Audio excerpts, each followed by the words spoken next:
मोदीले नेपाललाई दिए धम्की, कालापानी क्षेत्र नछोडे नाकाबन्दी गरेर नेपाललाई भोकै राख्नेछु। नेपालसँग तत्काल वार्ता गर्नुको अर्थ नरहेको मोदीको निष्कर्ष। आवश्यक परे सैन्य भाषामा व्यवहार गर्ने चेतावनी दिए। भारतले यो कुरा पनि बुझ्नु जरुरी छ, नेपाल 20 साल पहिलेको नेपाल होइन, अहिलेको नेपाल हो, अहिलेको नेपाल हो। सुरुदेखि अन्त्यसम्म ध्यान दिएर सुन्नुहोस्।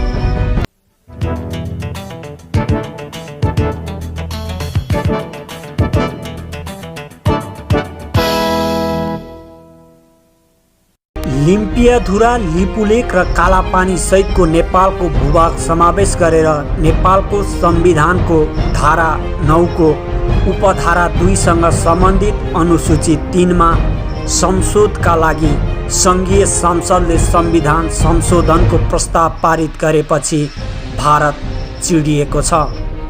भोकभोकै बस्नु पर्ला, होस गर, हामीसित न्यु नखोज जस्तो भाषा उसले प्रयोग गरिरहेको छ। भारतले नेपालसँग यस्तो व्यवहार किन गरिरहेको छ?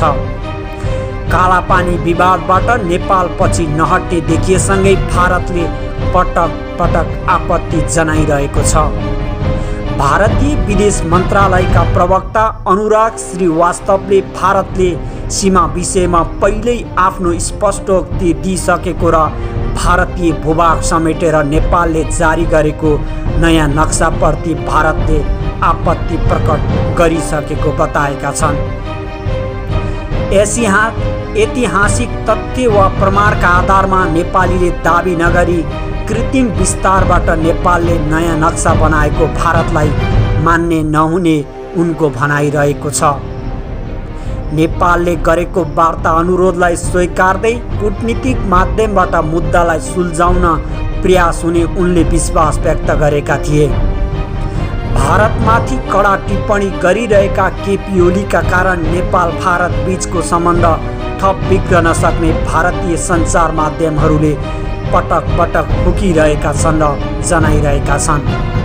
भारतीय सञ्चार माध्यमहरूका अनुसार अब दिल्ली कडा रूपमा प्रस्तुत हुन सक्छ। नेपालले नयाँ नक्सा जारी गरे पश्चात वार्ताको प्रयास गरिए तापनि भारतले कुनै प्रतिक्रिया दिएको छैन। सीमा विवादसँगै भारतले विवादित क्षेत्रमा व्यापक हस्तक्षेप गर्न सक्ने अनुमान गरिएको छ। साथै नेपाल पछि नहटेको खण्डमा भारतले नाकाबन्दी समेत लगाउन सक्ने सञ्चार माध्यमहरूले जनाएका छन्। यो सँगै नेपालसँग तत्काल वार्ता गर्नुको अर्थ नरहेको नरेन्द्र मोदीको निष्कर्ष रहेको छ। आवश्यक परे सैन्य भाषामा व्यवहार गर्नेछौँ भनेर उनले पटक पटक सञ्चार माध्यम पार्लिमेन्टमा फुकिरहेका छन्। भारतले नेपालसँग सीमा विवादबारे द्विपक्षीय वार्ता गरिरहन आवश्यक नरहेको निष्कर्ष निकालेको छ। केही दिन अघि भारतका प्रधानमन्त्री नरेन्द्र मोदीको अध्यक्षतामा बसेको cabinet community on security CCS बैठकले तत्काल नेपालसँग सीमाका विषयमा द्विपक्षीय वार्ता गर्नुको अर्थ नरहेको निष्कर्ष निकालेका छन्। भारतीय न्युज च्यानल आज तकको अनलाइन संस्करणमा जनाइएअनुसार मोदीले उक्त बैठकमा नेपालले नयाँ नक्सा जारी गरेको र सोही नक्सालाई मान्यता दिन संविधानमा समेत संशोधन प्रक्रिया थालेको अवस्थामा वार्ताको अर्थ नरहेको धारणा राखेका थिए। उक्त बैठकमा नेपालका पछिल्ला कदमका बारेमा कुनै प्रतिक्रिया नजनाउन र द्विपक्षीय वार्ताको मिति तय नगर्ने निर्णय भएको आज तकले जनाएको छ। नेपाली सीमा मुद्दालाई अन्तर्राष्ट्रिय सञ्चार मञ्चबाट अन्तर्राष्ट्रिय मञ्चसम्म लैजाने सूचना प्राप्त भएको भन्दै उक्त बैठकमा यसबारे पनि चर्चा भएको जनाइएको छ। भारतमाथि दबाव बनाउन नेपालले जस्तोसुकै कदम चाले पनि तत्कालका लागि मौन रहेर स्थितिमाथि गम्भीर रूपमा ध्यान दिने निर्णय भएको आज तकले उल्लेख गरेको छ। सबै सन्धि सम्झौतामा नेपाललाई फाइदा। बैठकमा सहभागी स्रोतलाई उद्धृत गर्दै आज तकले जनाएअनुसार कोरोना महामारी समाप्त नहुन्जेल मोदीले कुनै प्रकारको वार्ता नचाहने बताएका छन्। कोरोना नियन्त्रणमा आइसकेपछि पनि त्यति बेलाको अवस्थालाई विश्लेषण गर्दै वार्ता गर्ने या नगर्ने भन्नेबारे निर्णय लिने मोदीको भनाइ छ। नेपालले भारतसँगका सन्धि सम्झौतालाई एकतर्फी रूपमा खारेज गर्न सक्ने सम्भावना समेत रहेको भन्दै मोदीले यसका लागि पनि तयार रहन बैठकमा सहभागीलाई निर्देशन दिएका छन्। उनले नेपालसँगका सन्धि सम्झौतामा नेपाललाई नै अधिक फाइदा भइरहेको उल्लेख गर्दै नेपालले सन्धि सम्झौता एकतर्फी रूपमा खारेज गरे पनि केही फरक नपर्ने जिकिर गरेको बताइन्छ। इपिजी प्रतिवेदन पनि नबुझ्ने। भारतले प्रबुद्ध व्यक्तिहरूको समूह इपिजीको प्रतिवेदन पनि नबुझ्ने निर्णय गरेको छ। नेपालका तर्फबाट इपिजी प्रतिवेदन बुझ्नका लागि लगातार माग हुँदै आए पनि कुनै पनि हालतमा इपिजी प्रतिवेदन भारतले नबुझ्ने आजतक च्यानलले आफ्नो अनलाइनमा उल्लेख गरेको छ। दुवै देशका प्रधानमन्त्रीलाई इपिजी प्रतिवेदन बुझाउन बाँकी छ। उक्त प्रतिवेदन पहिला भारतका प्रधानमन्त्रीले बुझ्ने र त्यसपछि नेपालका प्रधानमन्त्रीले बुझ्ने सहमति भएको थियो। स्रोतलाई उद्धृत गर्दै आजतकले भनेको छ, इपिजी रिपोर्टमा नेपाल र भारत बीचको विशेष सम्बन्धलाई अन्त्य गर्न सिफारिस गरिएको छ।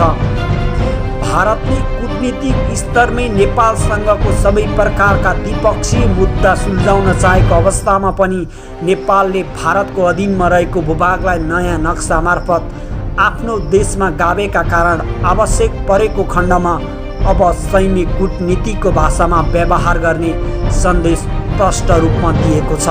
आजतकले यसरी लेखेको छ, नेपालका सबै राजनीतिक दल आफ्नो व्यक्तिगत, दलगत र भोट ब्याङ्कको स्वार्थका लागि यस प्रकारको कदम उठाइरहेको भारतको ठहर रहेको छ। नेपाल सरकारका तर्फबाट संसदमा पेश गरिएको नयाँ नक्सालाई सबै दलले समर्थन जनाउनु भारतका लागि आश्चर्यजनक रहेको पनि समाचारमा उल्लेख गरिएको छ। मधेसवादी दलहरू समेत भारतको विपक्षमा उभिनु सबैभन्दा ठुलो झड्का भएको भारतको ठहर छ। जुन मधेसी दलका कारण भारतमाथि नाकाबन्दीको आरोप लाग्दै आएको छ। जुन मधेसी दलका कारण मोदी सरकार नेपालमा सर्वाधिक आलोचित बनेको छ। तिनै मधेसी दलले साथ छोड्नु भारतको लागि कुनै शोकभन्दा कम होइन, समाचारमा भनिएको छ। सिसिएसको बैठकमा नेपालका सबै राजनीतिक दल भारत विरुद्ध उभिएको अवस्थामा पनि आम नेपाली जनतालाई समस्या हुने गरी कुनै पनि कदम भारतले नचाल्ने निर्णय भएको बताइएको छ। बैठकमा गृहमन्त्री अमित शाह, रक्षा मन्त्री राजनाथ सिंह, राष्ट्रिय सुरक्षा सल्लाहकार अजित डोभाल, वित्त मन्त्री Nirmala Sitharaman, chief of defence staff Bipin Rawat सहभागी रहेको समेत जनाइएको छ। यो सँगै भारतीय मिडियाले पटक पटक फुकिरहेको छ र धम्की दिइरहेको छ, भारत पिस्सा लागेको भारत नै हे ये तो। यो सँगै भारतीय मिडियाले विभिन्न देशहरूलाई, चीनलाई, नेपाललाई धम्की दिइरहेको छ। यो 20 साल पहिलेको भारत होइन, अहिलेको भारत हो। हाम्रो तागत कस्तो छ हामी देखाउने छौँ।